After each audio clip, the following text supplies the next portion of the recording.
We're here in beautiful Seattle, Washington. I'm Sweet Treat, and we're bringing NPR Tiny Desk to the street with NPR Tiny Mic. The mic is little. Sir, you wear shorts with a jacket. Could I interview you? You wear shorts with a jacket. Could I give you an interview? You good? All right, man. So you look like you take no shit from nobody. Would you like an interview with NPR? All right, he doesn't take no shit from nobody. So you remind me of Harold Ramis from Ghostbusters 2. Would you like an interview?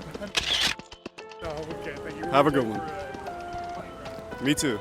Specifically Ghostbusters 2. Harold Ramis plays Egan. He's in both of them. He's a main character. But Ghostbusters 2 specifically, he was ripped in that one. So you look like you got a lot on your mind. Would you like an interview? No? Alrighty then. You look like you consider your opinion. Would you like an interview?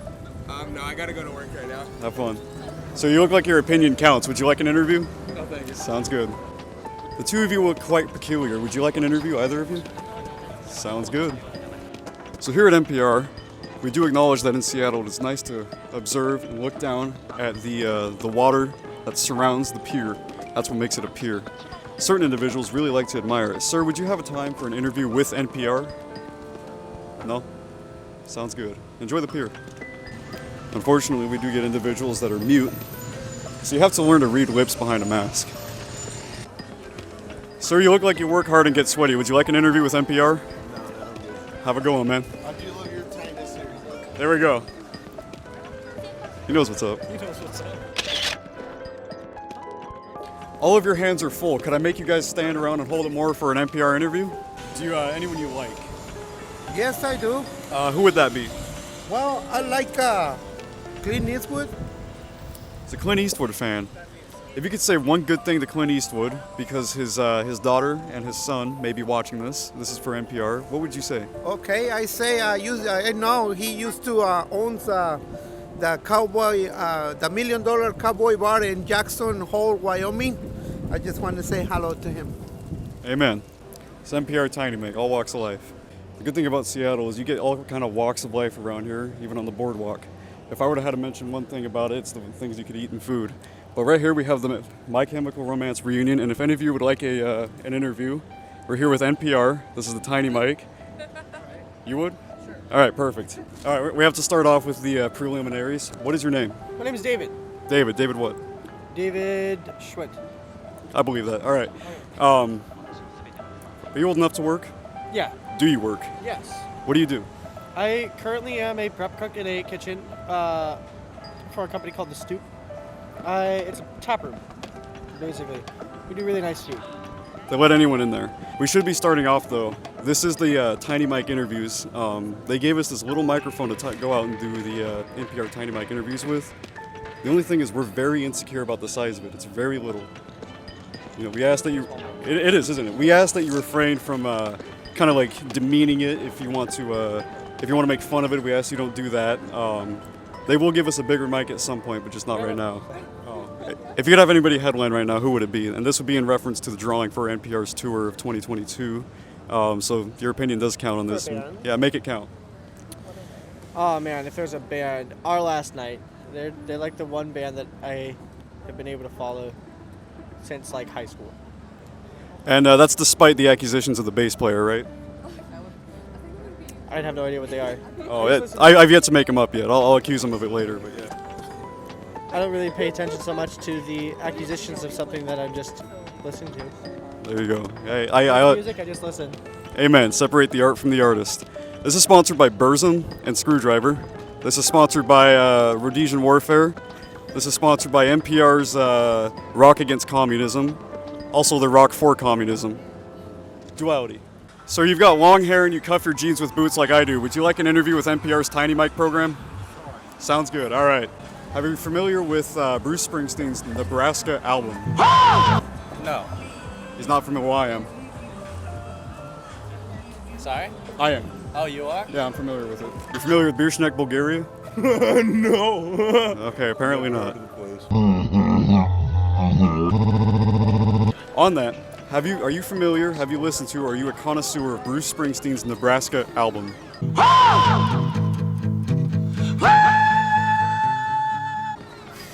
I've never heard of it, no. Have you heard of Bruce Springsteen? Yes. Have you heard of his Nebraska album? I have not. Tell Tell me about it. Well, no, I'm just telling you that I've heard of it. Right on. Honda Ruckus, how you doing? Hi, gentlemen. So, slight problem. All right. Private property. So, yeah. Yep. Private property. So, and the owner is not inclined to give permissions unless it is nationally recognized. It is with NPR. I guarantee you, if it's NPR, he will say no. Yeah, he's not a fan of that? No. Right on, man. No. So.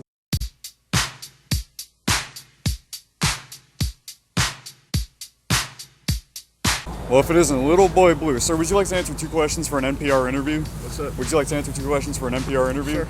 All right. In a world where it's decided between only Pepsi and Coke, would you wear a headlamp on your head as a fashion trend? No.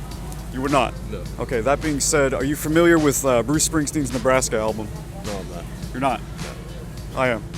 Good for you. Have a good one. Yeah, you too, man. In a world where there's only Pepsi and Coke, would you wear a headlamp on your head as a fashion statement? If there was only Pepsi and Coke, Yeah. yeah, I mean, I could be persuaded to wear a headlamp in general as a fashion In statement. general. Yeah. If hypothetically we had a headlamp right now, you'd be wearing it. I don't know about that, but I have friends who definitely wear headlamps everywhere, and it works, you know. And when you say headlamp, you mean it's like the strap, and I could do that. Okay. Also, quick little shout out. Dale Mungret, as we have found out, rolled his McLaren S2 series. I think June 14th. Would you like to wish him well? Okay, McLaren. It's like a kind of car. Yeah, it's a. I hope the best. Yeah, I hope Yeah. that he survives the accident. Yeah. And final question: are you familiar with Bruce Springsteen's Nebraska album? Shit. Bruce Springsteen's the boss, right? He recorded it all on his home answering machine, and he took it to his producer, and his producer was like, print it, don't change a thing, baby. Okay. Yeah, he's got it. Okay. Well, they blew up a chicken man in Philly last night. I'd hate to interject, but the two of you have a nifty style. Would you like to interview for NPR? 2 or 3 questions they'd like us to ask you, actually.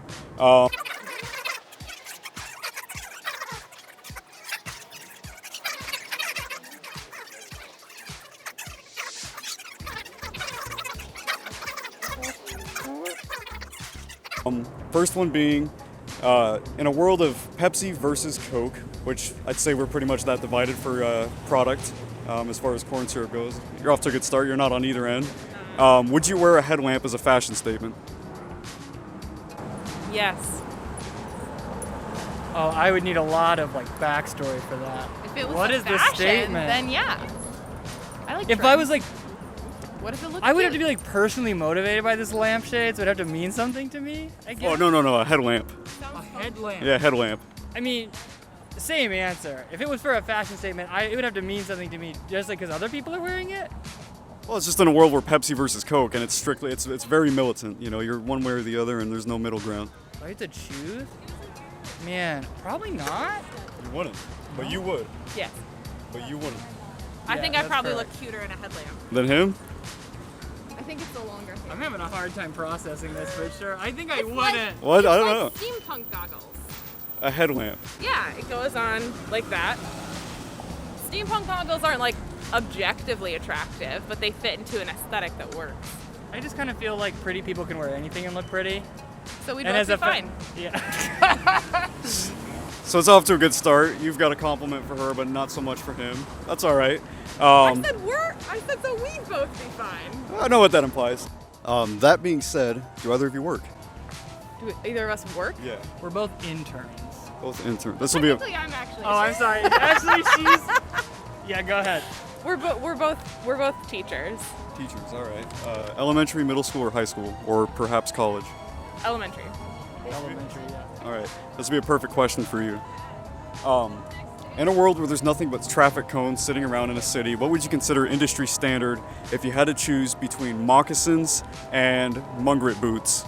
Let's let him go first. I've been talking a lot. What was the second one? In a world where there's I nothing. just didn't hear the second choice. The what boots? Mungret boots. I don't think I know Munger boots. Mungret boots. They're for sluices, clearing out a sluice, like a clogged up sluice. I don't know what a sluice is. It's like a sifter. It sifts through minerals. So there are traffic cones everywhere, and I have to pick. I guess moccasins, and the assumption that I would be nimble enough to get around. We have to consider what would be industry standard. I have big pockets in my understanding of this. I'm going with moccasins. He's well versed in the industry of moccasins, cones, and sluice valve boots. That's perfect. And for you? I think I agree because I think moccasins would provide more agility if I'm constantly maneuvering around traffic cones. More like wearing ballet slippers. Right on. Final question: are either of you into film? Not really. I watch them. Do you have a favorite director? No. Do you have an actor you despise? No. An actor I despise, like for their work? Any reason. We have a list of actors that will be reviewing this via NPR's outlet on here. Could be a chance they're on it, so if you want to say something, I mean, No. I'll let you know if they are.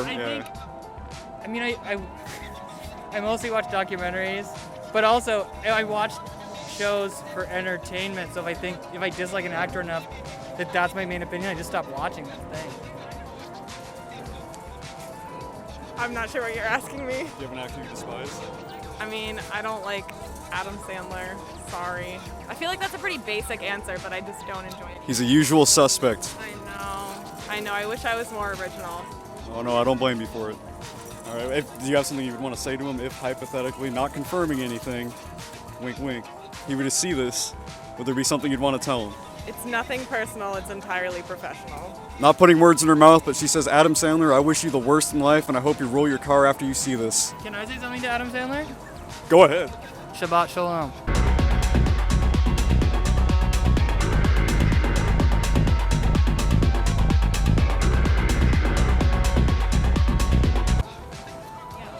Do you think he'll like that one?